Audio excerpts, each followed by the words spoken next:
Bore da a croeso. Good morning and welcome to our online annual conference. 1 year ago today, we held an emergency roundtable in the Cymru office with Welsh Government officials, health officials and key stakeholders to try and determine how we would protect people experiencing homelessness from the impending COVID-19 pandemic and how we would continue to support the people using our services when the inevitable restrictions came into force. I remember that day really clearly and being incredibly worried about the hundreds of people experiencing homelessness or using housing support services and the potential that they could die from COVID. We knew the health vulnerabilities of many of the people that our sector supports. We knew that congregate settings would pose a risk, that people without a home would have huge difficulties in staying at home or being able to socially distance or wash their hands. And while we must remember every single person who has died from COVID-19 over the past year, we must also be incredibly proud of the efforts that you've all made to protect the people that you support, to transform your service delivery to ensure that no one was left isolated, and to make an extraordinary difference to tens of thousands of people during the biggest challenge that this country has faced in decades. You should all be really proud, because a year ago we were worried about hundreds of people dying in the homeless population, and we haven't seen that happen. And that's down to the incredible leadership that you have shown and the hard work and the commitment and passion of frontline workers across the length and breadth of Wales. Well, while we can't wait to see you all again in person, we gather today online, the new normal, to reflect on what we've learned over the last year and to think about the future that we want for people using services and for the incredible staff who've proved themselves as absolutely critical workers. I'd like to thank our sponsors for this conference, Clwyd Allen and Digital Communities Wales, who have helped to make the next few days possible, and we'll be hearing from both of them tomorrow. And I'd like to thank our day sponsor, the National Lottery Community Fund, which has transformation at the heart of its Helping End Homelessness Fund, and we'll hear more about that later today. I know it's not the same as a face-to-face conference.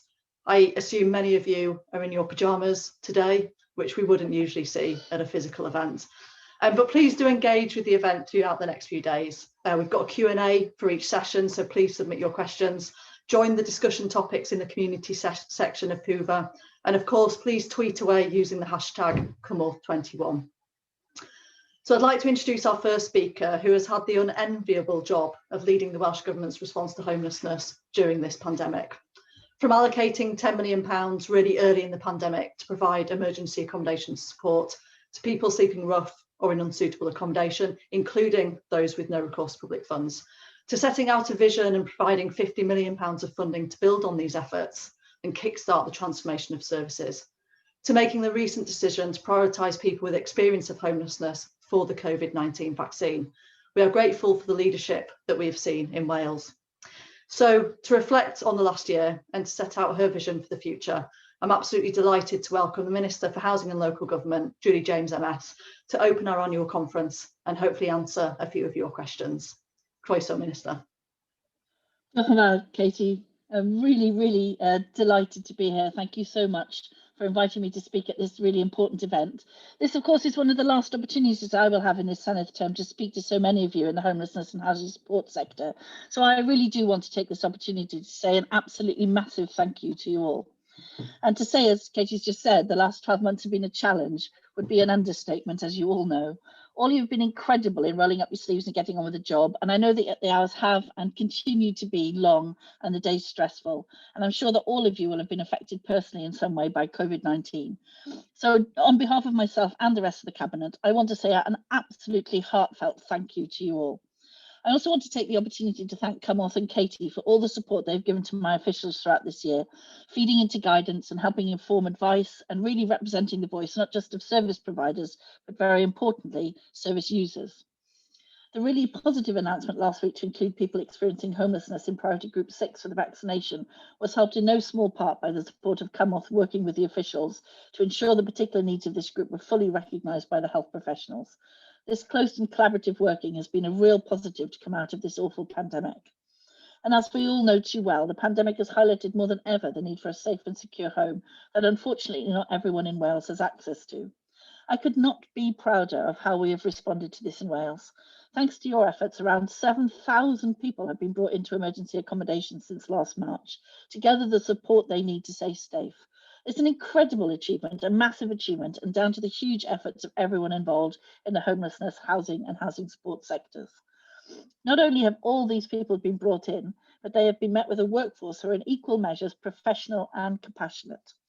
You have helped people who have come from all types of situations, whether they were fleeing domestic abuse or supported off the streets for the first time in a long time. You have been there with a determination for them to succeed, which you should be rightly proud of.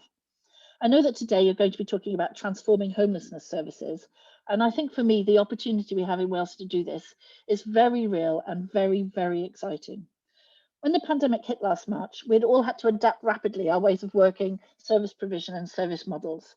This is no mean feat, and I'm sure that some of these new ways of working will carry on post-pandemic. For example, where support would have been face-to-face, it had to be brought online.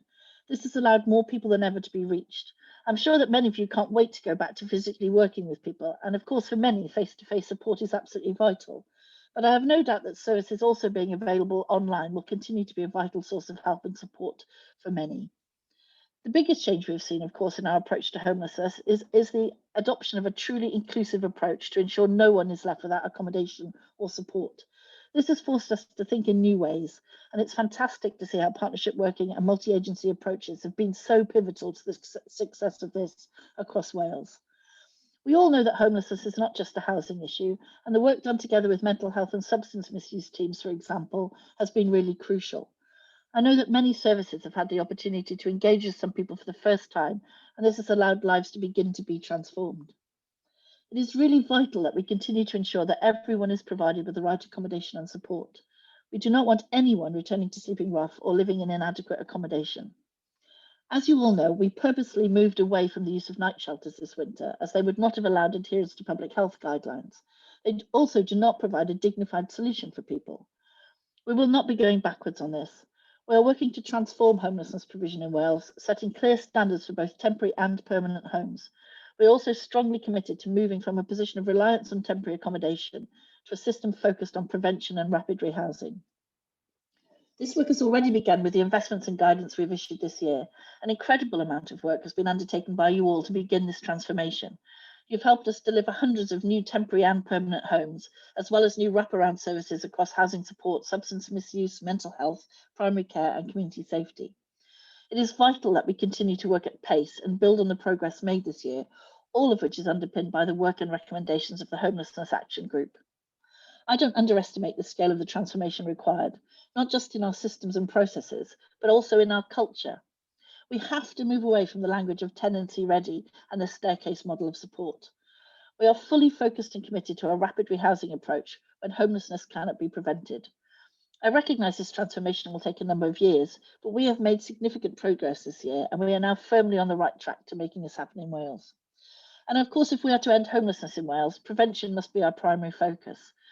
We have necessarily had to focus on the acute end of homelessness during the pandemic, but we have not lost sight of the importance of prevention and have continued to work in this area. We know there is considerable pressure currently on homelessness services, with new presentations continuing at a worryingly high rate. So I recognise the urgency in this preventative work. And of course, this isn't about just reducing numbers. It's about allowing people to live safe and stable lives without having to experience the destabilising and marginalising effects of homelessness. As we all know, prevention covers a broad range of activity. The Housing Support Grant is, of course, a preventative grant. It's about supporting people to live independently and helping them to maintain tenancies and prevent homelessness. This is why I was so pleased to be able to increase the grant by £40 million next year, an increase of around 32%, very much in recognition of the importance of housing support as part of this preventative agenda. And there is, of course, much more to do. We want to see a real systematic change across different public institutions to ensure that the responsibility for preventing homelessness is a shared one.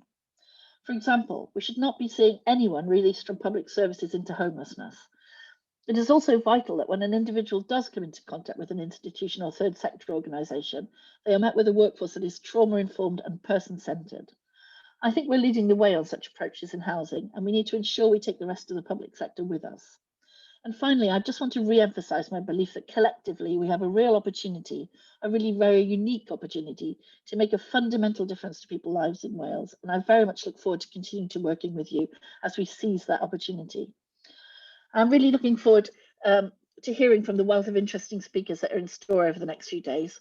I really wish I could stay and listen to them myself. It's one of the frustrations of life as a minister that you don't get to, but I will get reports of the conference and the learning. And of course, I'm really happy to answer any questions you have now and in the future. So diolch yn fawr, Katie, thank you very much for inviting me, and I'm really happy to take part in a Q&A. Thank you very much, Minister. Very comprehensive speech there. You've covered probably a lot of the areas people were interested in, but we do have a few questions. So touching on the point that you made about homelessness not just being a housing issue, how much confidence do you have in the whole cabinet being behind this and being able to stimulate action from their different kind of public sector areas in order to contribute positively towards ending homelessness? Yeah, I'm very confident because, we wouldn't have been able to do what we've done if the whole cabinet hadn't been behind it. So, that's right from the sort of really arcane budgeting processes, which have led to, a really substantially increased investment in this area because of the value of it. But also it's in the way that, mental health support services, substance abuse support services, domestic violence support, all of them really have come together at conferences like this one, have worked with across the piece in Wales. And I'm really proud of the way that people have worked across their organisations' boundaries and worked across, statutory and so-called voluntary services, third sector services, in a way that's, it's very Welsh, isn't it, in its approach, that we just come together to solve this problem. And of course, we had the serendipity that we'd, got the housing action group in place, and we just, John had just happened to give me that set of recommendations, just totally serendipitously, a couple of weeks before the pandemic hit. And, we were then talking, as you will be aware of, hopefully accelerating this into a couple of years or whatever. And of course, we did it in 6 weeks, as you rightly said, after those somewhat fraught comings together at the beginning of the pandemic. And at that time we had no idea that a year later we would still be dealing with it. But the system has held. I mean, it's got its stresses and strains, and I'm sure people will be very aware of those, but really it has held. And if you look at the difference between us and across the border now, it's really quite stark. So I believe we can do this, and I think that people want to do it. And interestingly, the experience of the last year of them being able to do it has made them more determined to continue to do it. So we've kind of proved it, haven't we, that it can be done. And so you don't have all the people saying, "Oh, I'm not sure if that's, it's not, I'm not sure." So I just don't hear that anymore. That people are just absolutely accept that we can do it. So we need to do all the things I just said in the speech, all the wraparound services, make sure that people can stay in their tenancies. And of course, we need to ramp up the supply end as well, so that people have the homes they need. So I'm absolutely certain we can do it. And I think across public services, voluntary services, third sector services, everybody wants to do it. Yes, absolutely. And I think there was that real can-do attitude when the pandemic first hit, when people came together and then came together in the centralised coordination cells across different agencies. And, I think there's probably something for us to reflect on in terms of the amount of red tape and bureaucracy that was removed, certainly with the conditions around the emergency funding and the ability of people to come together. So, potentially looking at being a little bit more kind of fleet of foot and reducing the amount of paperwork and bureaucracy that might have prevented people from doing so in the past. Yeah, absolutely. So you mentioned rapid rehousing, and we've got a session on that coming up, and I think it's fair to say that no one has all of the answers to rapid rehousing. I think it's a brilliant concept that everyone is supportive of, but we know that there's lots of challenges to actually implementing that. So, in your view, what do you think are, the biggest challenges for Wales in moving towards rapid rehousing over the coming years? So quite a lot really. So I don't want to sound like I think these are insurmountable, because they aren't, but there are a lot of different elements to this. So the first and foremost one is we need to build the houses that people need. So, but we need to build the right houses in the right places as well. And, we've had this conversation many times. If you put me in a tower block flat in Manchester, I probably wouldn't be able to sustain my tenancy. But there are lots of people who'd love to be in the middle of a city in a vibrant area. So you have to find the right place for the right people. We know that. We have to build those houses. We have to persuade our local authorities and RSLs to stop building 3-bedroom houses and build, one single bedroom or 1.5 half bedroom, as I like to call them, because everybody's got friends, houses. But also we need much bigger houses for multi-generational families experiencing homelessness and so on. So we're working with councils and RSLs across the piece to build the right house in the right place. We need to do a whole shed load of stuff with the private rented sector about bringing them up to standard and helping people have the right kind of housing there. Working alongside the private rented sector and making sure that we support our good landlords and get rid of the ones that aren't. So there's a whole raft of things to do with renting homes and so on that we need to do there. We need, debt advice services, relationship breakdown, all the preventative stuff that you guys deliver. And then we need the acute end services. So, there's a lot of stuff to do, but all of those elements are there. We just need to ramp them up so that they work for people. I guess one of the big challenges that not just housing but the whole country is facing is the economic impact of the pandemic, potentially combined with the economic impact of Brexit, and the impact that might have on public spending levels.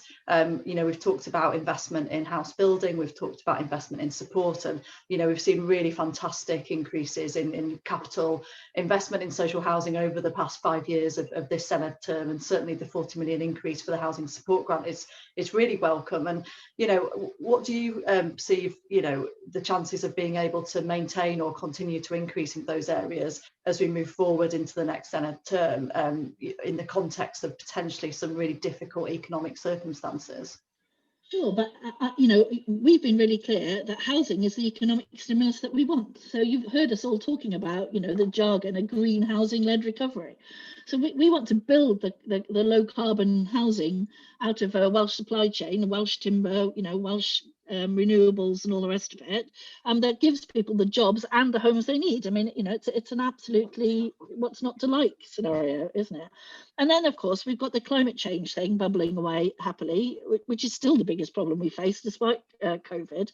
So we've got an enormous retrofit program for all the housing we currently have to do. There's a whole, load of skilled jobs there. So you'll know that we announced the optimized retrofit program as a combination between myself, the Minister of Economy, and the Minister of Education, quite deliberately, because you need the jobs and the skills and the houses to all go alongside each other.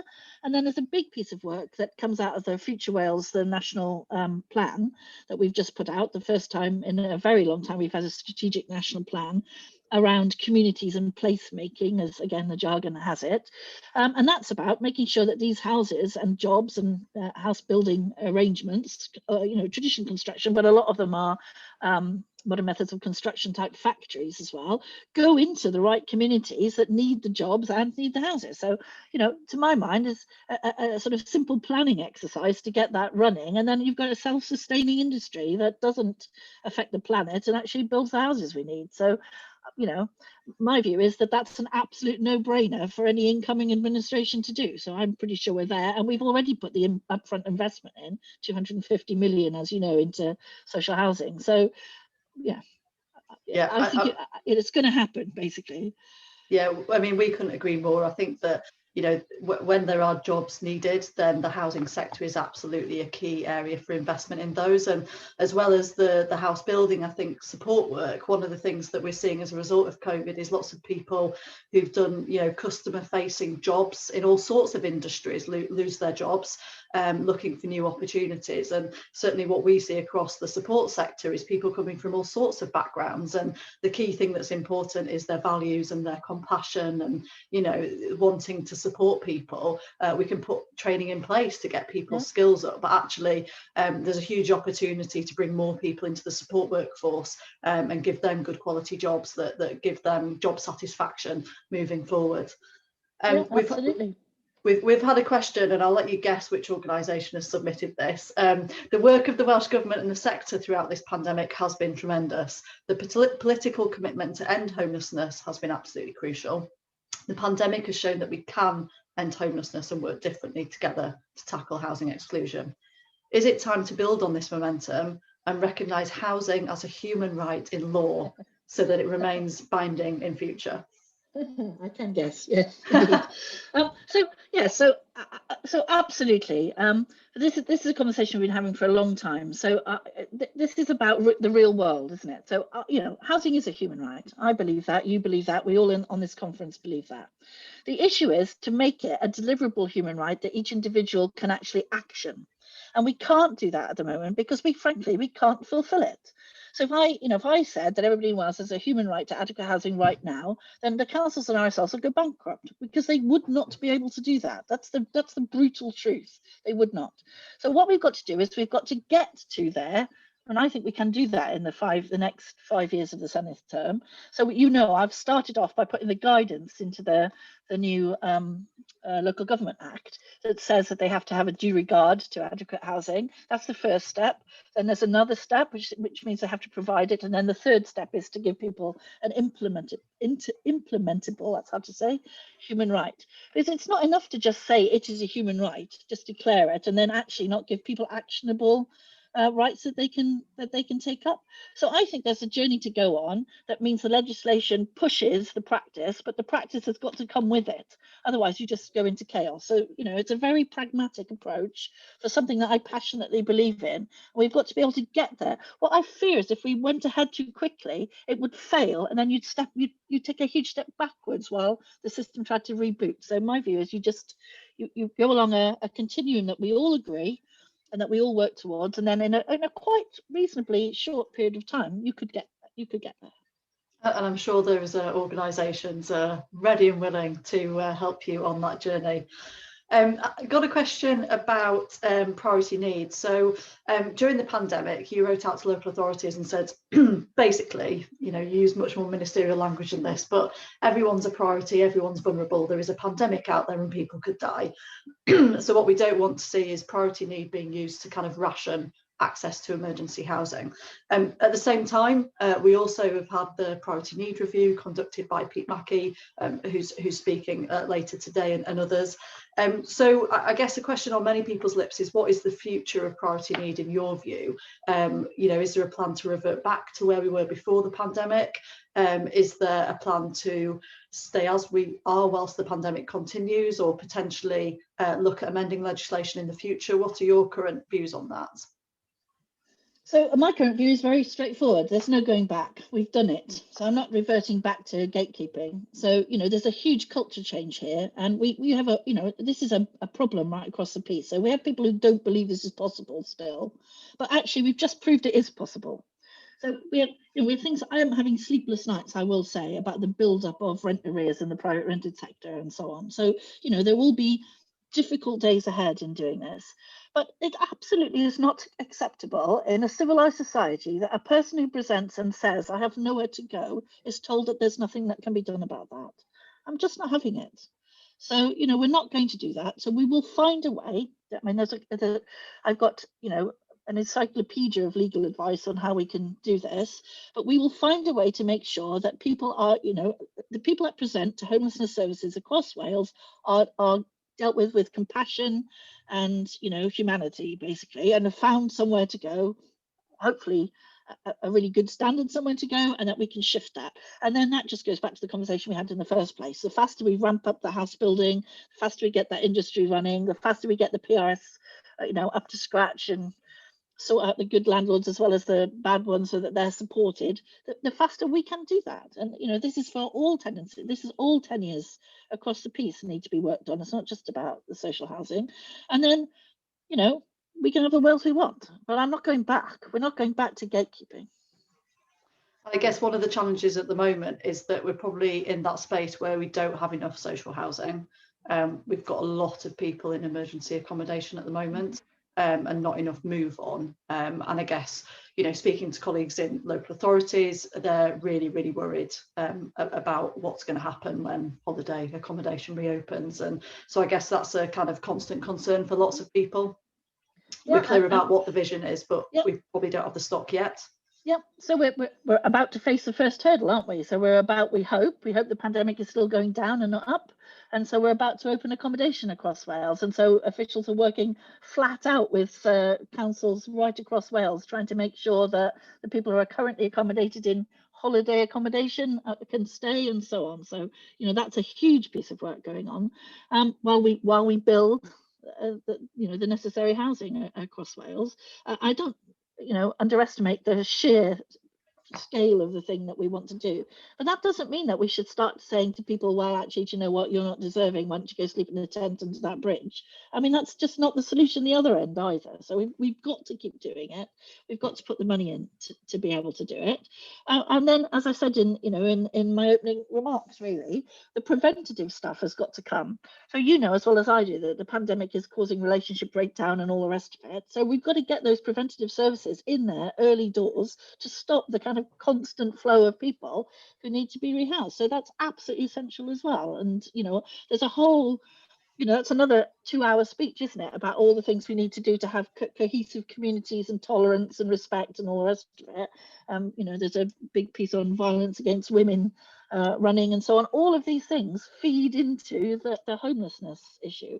So, we need a system approach to it. I don't disagree. And I'm not underestimating the difficulty, but I think if we start saying, oh, well, do you know what, we'll have a gatekeeping approach for a little while we get over them, we'll start to fall back. And I don't want to do that. Yeah, absolutely. And I guess in the meantime, we're looking to every bit of the sector to offer as much as they can to help stem that. So private landlords who are willing to be engaged in leasing schemes, social landlords who are willing to make extra stock available for people directly out of homelessness. I'm aware you've got to go very soon. I wonder if you can stick in a couple of quick questions that reflect the kind of cross-government, cross-sector nature of this. So could the Minister give an update on the work with the prison service to ensure no one is released from prison into homelessness?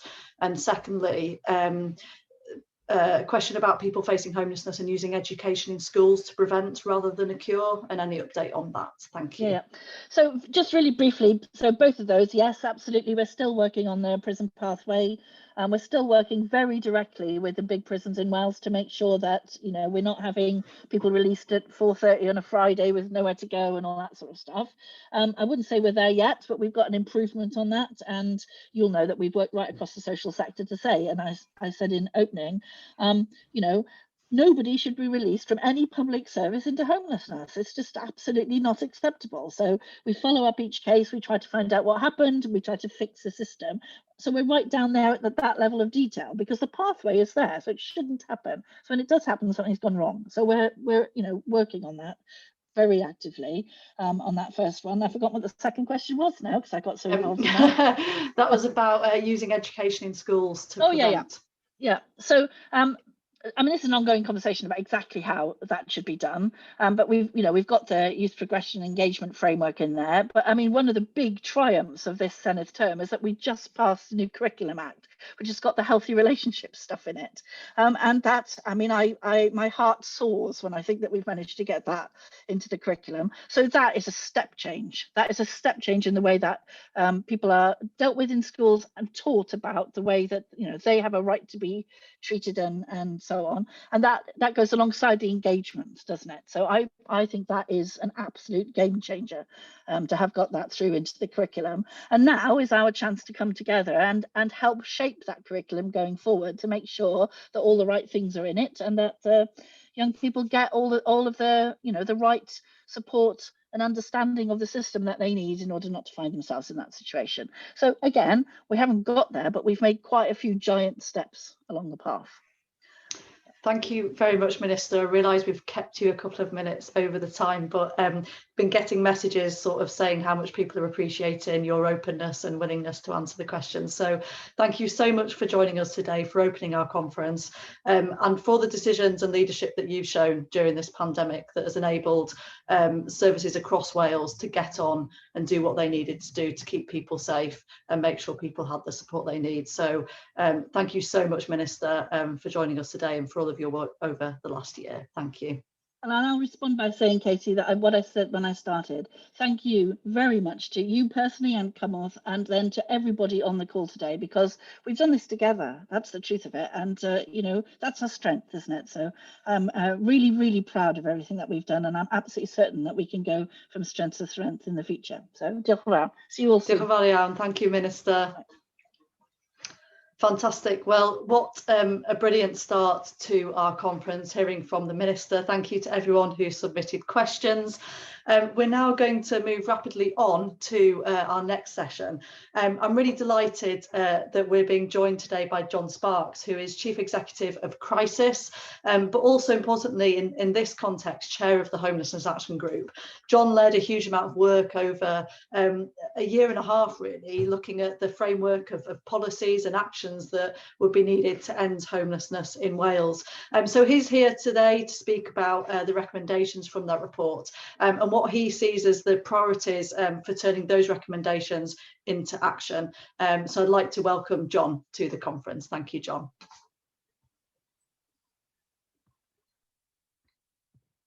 Good morning, everyone. And I sometimes find myself, if I follow Julie James onto a stage, whether it's virtual or otherwise, just wanting to look at my notes and say, well, what she just said, and what great commitment and what a great vision that we've just heard about yet again. So I just wanted to start by thanking Katie, your team, for bringing us together today for this conference, and just your amazing work representing the sector this year at such a really difficult time for everyone.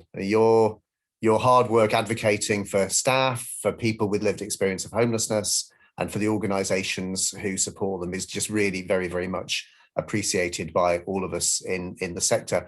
And we've seen that partnership work paying off yet again recently, with the announcements last week that people who are experiencing homelessness, quite rightly, should be included in cohort 6 in the prioritisation of COVID vaccine. So congratulations on that, and I know how much hard work went on behind the scenes to achieve that. I should also just thank Julie James for her speech, for her commitment to ending homelessness, which we hear time and again, and her work to embed approaches that actually achieve long-term change in many of the emergency responses to homelessness during the pandemic. We could be excused for just getting on and dealing with the emergency, but the work that's been coming out from Julie and her team has been about embedding long-term change in those responses as well. And if we just reflect, it is pretty much a year to the day that the Minister announced the homelessness pandemic response in Wales, and at the very same time officially responded to the work of the Homelessness Action Group, which she had set up in the summer of 2019. And the way Julie spoke, it sounded like that was serendipity. I just don't think it was. I think she deliberately set up an action group to deliver recommendations for fundamental change. The serendipity, of course, was the coincidence of the timing of that with the pandemic response. So I think it was really, really important that the Minister set out a clear and ambitious approach to the emergency, but also continued to plan further ahead for the long term. And I have to say, in Wales, there was absolute clarity around the response to the pandemic, but also absolute clarity that the long-term ambition to end homelessness was not being put on hold. In fact, in many ways, as we've heard, it was being accelerated and advanced more rapidly. And it was at that point that the Minister accepted in principle all of the recommendations made by the Homelessness Action Group, which I may have had the privilege of chairing, but was absolutely a team effort in every way. Every member of that action group brought their experience and networks into the room, and they took their influence and those discussions out of the room. So really, really good to hear the Minister remains committed to all of those recommendations, and I really want to thank her for that. And really, now I look forward to seeing the action plan that actually delivers those recommendations in practice and building on those achievements that we've all had over the recent months. During the pandemic, so we saw extraordinary work in Wales, from the speed and the extent of announcements from the Welsh Government to the mobilisation of local authorities and partners and the just amazing energy of charities across Wales. Just as almost a sense of irony, when I first heard about the £10 million pledge, I was actually standing just outside a charity for rough sleepers right in the centre of Westminster, and I was still feeling pretty bewildered by the initial £3 million emergency funding that had been pledged by the government in England. And then I got a phone call saying that the Welsh government was pledging £10 million for that first phase. And I think just that juxtaposition of those two announcements shows just how ambitious and clear things were in Wales. So as we've heard, thousands, and as we know, thousands of people have been helped into emergency accommodation and kept safe from COVID. And of course, the other dangers of rough sleeping. Rough sleeping was always dangerous. It was always dangerous before COVID. It was made more dangerous by COVID. And seeing levels of rough sleeping down possibly 85% compared to pre-pandemic levels really shows the impact of what's been done. So now, of course, we've heard Julie say that there's no going back, but I think we all know there's a concerted effort that we need to make sure that things don't go into reverse. And we know this is an emergency response, not a strategy to end homelessness. But at the same time, that shouldn't stop us just recognizing what an amazing feat it's been and what is possible when we act together. I will say some of the most extraordinary things were about how barriers to support came down. So, it included everybody.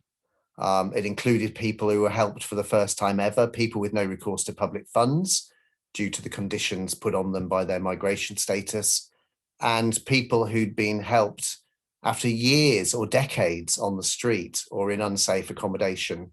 And endless numbers of people across the country who are actually looking forward to having their own home at last, which is quite remarkable. And everywhere, people and organisations played their part. The government issued funding and really clear guidance. Support services work with dedication and flexibility, changing support delivery mechanisms and approaches and ways of working almost overnight. And local and regional multi-agency partnerships planned and delivered across council areas and brought together partners in really challenging circumstances. And, none of that was easy. But during this time, I think we've seen partnership working at its very, very best. And, it is important to remember that none of this happened by accident. It was the result of decisions guided by evidence, hard work, and a will to prioritise what needs to be done, rather than hanging on to previously set in stone policies and ways of working. So I just wanted to turn to what needs to happen next. How do we pick up the agenda again that was developed through the Homelessness Action Group and taken forward during the pandemic? How do we focus on ending homelessness and not only on tackling rough sleeping in a pandemic? And how do we do this when people have been working flat out over the last year and many people in support roles are absolutely exhausted? So, and what do we do? So first of all, we recognise that the considerable success so far hasn't ended homelessness for many, many people. The short-term measures that are being taken have not fixed the root causes of homelessness on their own. And looking forward, we need to bring back that emphasis on preventing homelessness much earlier and making sure that our services quickly support people into safe and stable homes when they become homeless or they are at risk of homelessness. This isn't a new challenge, and it's exactly the question that the Homelessness Action Group set out to address in its work. And what the group's various reports have set out is how we can, policy by policy, end homelessness in Wales. That means making it briefer by preventing it, and it means ensuring there's a quick and effective response in place to make homelessness brief and non-recurring if people do actually lose their home. And you recall right from the very start, the Action Group took a a prevention-based approach on the basis that you can't end homelessness if you don't prevent it from happening in the first place. And there are three broad areas. Obviously, the universal approaches that are about tackling poverty, ensuring there's enough of the right kind of housing that people can really afford, addressing support for childhood trauma, and making sure there's an availability of trauma-informed services for adults right across our public services. Secondly, the targeted prevention approaches that recognise that people from different groups and people with different life experiences are more likely than others to be forced into homelessness. And therefore targeted support can be given in anticipation. And of course, if we don't achieve what we need to do with those two levels of prevention, the crisis prevention that recognise the absolute emergency situation when someone's faced with homelessness in the very near future, and the absolute imperative to avoid that, whichever door of our public service as they enter through, and for whatever reason. And I was just so pleased to hear Julie talk about the dignity and humanity of our public services, not saying to someone, go and sleep in this tent under that bridge. I mean, that is no answer to anyone in a civilized society. So all three of those approaches to prevention recognize that there are dangers and other impacts at a very human level of experiencing homelessness, and massive impacts on economy and society, even intergenerational impacts if people actually go on and experience homelessness. So the recommendations were based on a prevention approach, as I've said, but evidence of what works, on the experiences of people working in and leading support services, and on the suggestions of people with lived experience of homelessness. So what's needed now going forward is a plan to deliver those recommendations in practice.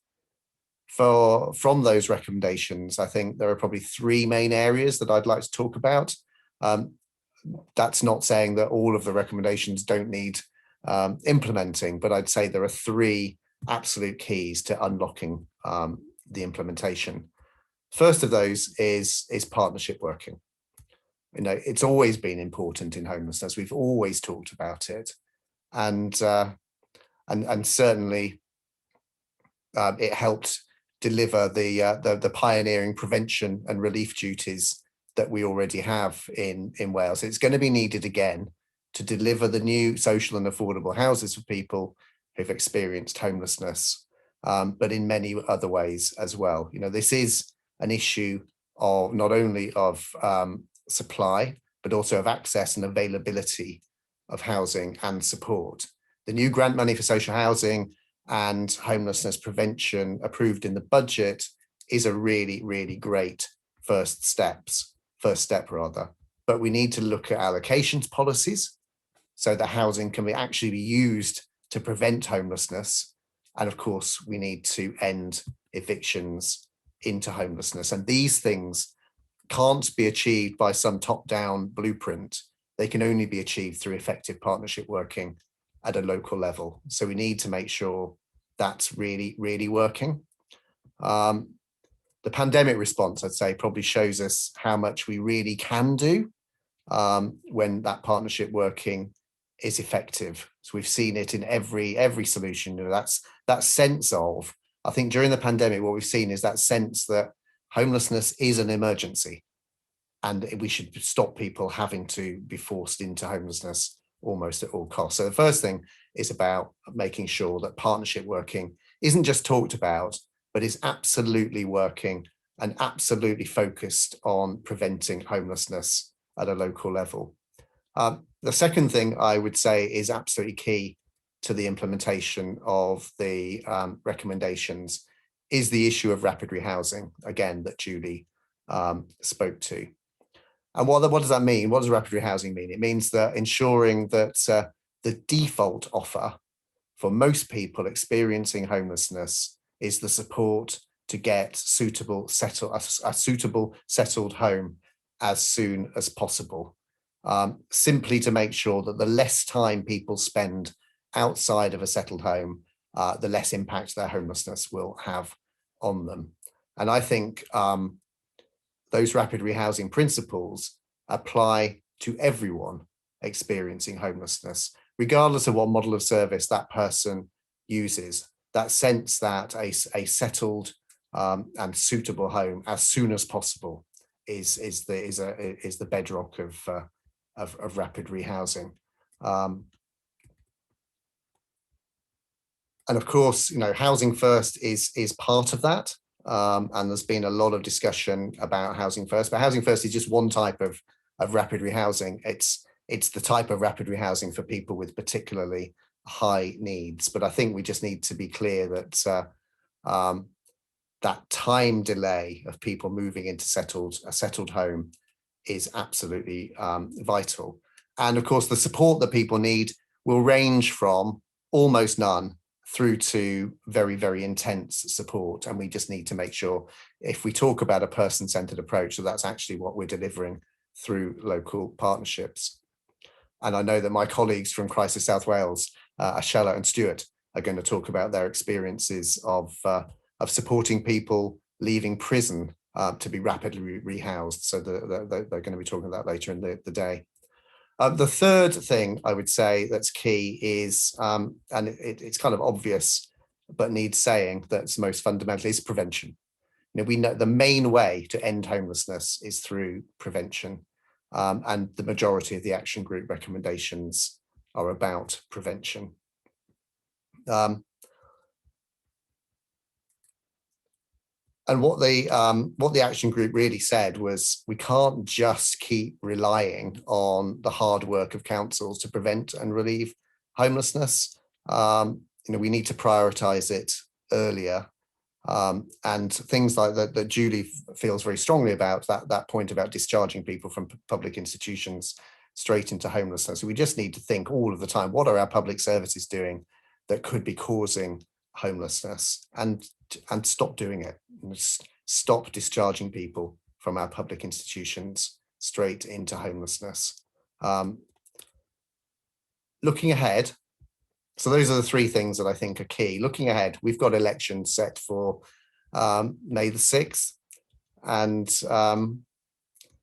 I think what I've seen across the political spectrum in Wales is a real commitment to tackling homelessness. And I think whoever is the government after the May elections needs to really focus not just on that commitment, not just on saying things, but putting in place really solid plans. And I think Julie's response to the question about housing as a human right is a really important example of what we need to see, which is, of course, everybody thinks and believes that housing is a human right, but the painstaking work and the level of policy commitment over the long run to make that sort of commitment real is exactly the sort of thing we need to see in an action plan. If we think we can achieve having a suitable home being a human right, then the work has to start now in putting the building blocks in place for that.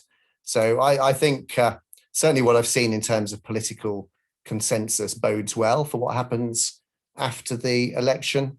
All I'd say to anyone standing for the election is, now is the time to finish the job. We've seen what can happen. Now's the time to finish the job and make homelessness rarer, briefer, and absolutely non-recurrent. Thanks very much. Thank you very much, John. It was really good to hear your thoughts on that. And I guess, having been on the Homelessness Action Group, it seems like a lifetime ago, really, since we embarked on that work. So much has happened, particularly over the last year. But it's really important that it doesn't become something that sits on a shelf, that it's something that does get put into action. And you're right, we have a real opportunity now to build on the efforts during the pandemic and to make that happen. Got a couple of questions. So firstly, on rapid rehousing, we touched upon it earlier with the Minister. So what do you think the biggest challenges are with implementing rapid rehousing? And is there any kind of learning from Scotland that you're aware of, that, if you had to kind of say, Wales, look at what they did in Scotland to help implement it, are there any kind of top points from that?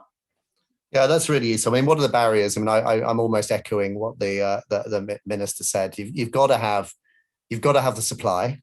and that means planning for it, and that means considering when we're planning housing, the use of housing to prevent homelessness, and that means planning for people who are likely to be most at risk of homelessness. If that's smaller units for single people and larger units for families, whatever it is at a local level, planning for it is vital. You can't do rapid rehousing by waiting for the person to come through the door and then building a house. You've got to be anticipating and planning. But that does take, I mean, really, and this is a really serious point. It's sometimes housing supply is I mean, everyone's got to say housing supply is a good thing, but they don't necessarily remember that one purpose of providing housing is to stop homelessness. And we need to make sure that we're doing that. So it's a really obvious point that I would labour, but you do need the supply. Secondly, you need the support, and it needs to be right time, right place. You know, there is no point in the support that someone needs to sustain their tenancy arriving late or being the wrong kind of support. It has to be absolutely tied up. So someone asked me yesterday about commissioning of housing first, and should it be commissioned by social care, by housing, by health? I actually said, I don't really care. I don't really care who commissions it, as long as it is absolutely joined up across health, social care, and housing. So that's the second thing. It's an absolute commitment at the local level to get the support, the right support at right place at right time. And I guess thirdly is about the culture in our services, and that culture being, you know, when people are under absolute pressure, faced with someone who's experiencing or at risk of homelessness, you know, it's quite right that there's a motivation to get a roof over that person's head as quickly as possible. Of course there is, but that can drive us to defaulting to temporary accommodation, and we mustn't do that. You know, so we must absolutely respond to that basic motivation to get a roof over someone's head, but our primary motivation needs to be, well, what's going to stop this person being homeless again? And, you know, everyone says quite rightly, homelessness isn't just about housing, but it's always about housing. So, you know, a permanent settled home, it has to be part of the equation. And the sooner we start working on that, the better. So no one's expecting a hard-pressed housing officer to conjure up magically out of thin air a house for someone.